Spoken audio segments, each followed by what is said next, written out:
When I got that original phone call, I ended that phone call and literally looked at my husband at the time and said, he killed her. I knew immediately. A mother's greatest fear is confirmed as her daughter's new husband is found guilty of killing her in their Alaska apartment Before investigators had finished piecing together the evidence, Zaryus' mother says she believes something was terribly wrong. While family instincts are never evidence in court, they become emotionally powerful once viewers know how the case ends. Starting with the verdict and then returning to her statement creates a strong storytelling loop that immediately captures attention. Notice something else. The jury rejected first-degree murder, but still convicted Hildebrand of second-degree murder.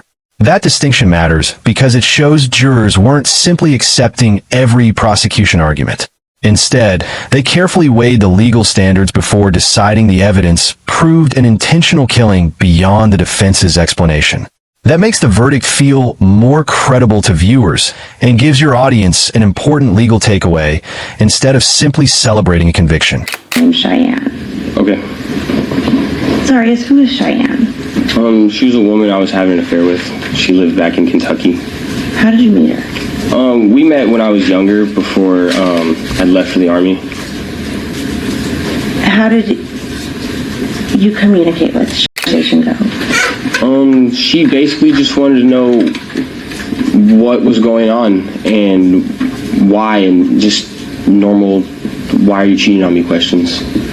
Did you feel guilty? Yes. But you kept talking to Cheyenne. I did. Why would you do that? Because I felt it would have been suspicious if I just... Affairs alone don't prove murder, and juries are instructed not to convict someone simply because they behaved badly in a relationship. But motive often becomes clearer when personal conflicts escalate close to the crime. That's why these admissions were significant. Hildebrand wasn't forced into acknowledging the affair.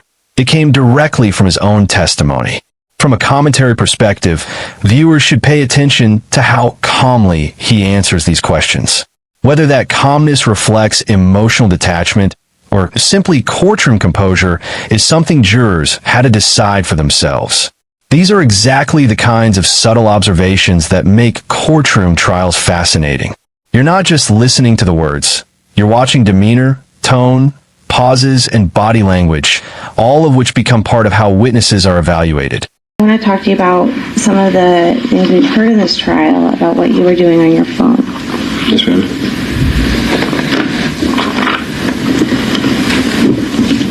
Were you at any point in this time looking at pornography on your phone? Yes, ma'am. Why were you doing that? I was attempting to find comfort in things that previously provided it for me. The plan was to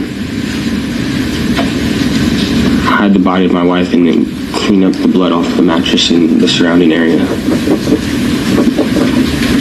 So I'm going to approach with State's Exhibit 36. This is where the defense faced an enormous challenge. Regardless of how the jury viewed the shooting itself, Hildebrand admitted that his immediate response wasn't calling emergency services or seeking help. Instead, he described planning to hide the body and clean the apartment. Those admissions dramatically changed the emotional tone of the trial. Even if jurors had questions about the exact sequence of events leading to the shooting, the actions afterwards suggested deliberate efforts to conceal what happened. Prosecutors often rely on post-crime conduct because it can reveal consciousness of guilt. Whether viewers agree with that interpretation or not, it's easy to understand why these statements became some of the most memorable testimony in the entire case. From Fred Meyer's of items I purchased. What did you purchase? Hydrogen peroxide, deodorant, a spray bottle, and then Q-tips. What did you buy those things for? The hydrogen peroxide and the sprayer were to help with cleaning up the surrounding areas and the mattress, and then I just needed Exhibit 266? It is a receipt for a trash can. What kind? A 96-gallon black two-wheeled trash can. What day was that purchase made? At 8:11 on August 6th. Physical evidence often carries enormous weight because receipts, purchases, and surveillance records are difficult to dismiss as misunderstandings. In this case, prosecutors didn't have to speculate about why these items were purchased. Hildebrand himself explained their intended use during testimony. That creates one of the strongest forms of courtroom evidence, an admission against one's own interest. Rather than relying only on forensic experts, the prosecution could connect receipts, purchases, and the defendant's own words into a single narrative. When independent evidence lines up with testimony, jurors frequently view that combination as especially persuasive. That she didn't confront you with those Instagram and Snapchat messages, and you didn't put the gun to her head and tell her you were going to kill her. How do you know that you didn't pull the trigger? I don't. Okay. You don't know. No, ma'am. You want the jury to believe that she did this to herself? Objection. Overruled. Chris? I have. And you were laying in bed with her? Yes, ma'am. Okay. You didn't call 911? Correct. You didn't take life-saving measures? No, I did not. Okay. You didn't run outside and ask for help? No. You didn't call her mom? Did not. You didn't call her best friend? No. You didn't call her command? No. You started planning how to protect. Cross-examination is often where testimony either survives or collapses under pressure. Here, the prosecutor repeatedly narrowed the questions until Hildebrand acknowledged that he could not say with certainty he didn't pull the trigger because he claimed not to remember the events. For many viewers, this becomes the defining moment of the trial. The legal issue wasn't simply whether his memory was genuine.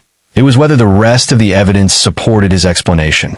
Combined with the admitted cleanup, body disposal, and failure to seek medical assistance, prosecutors argued that his claimed blackout couldn't overcome the physical evidence.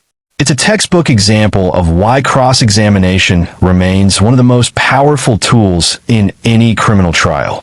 But I was expecting it to be. I think murder one is a hard thing to prove in a case like this. So this is what I pretty much figured. We'd get a murder two charge based on the evidence. But the reality is it doesn't change anything for me, right?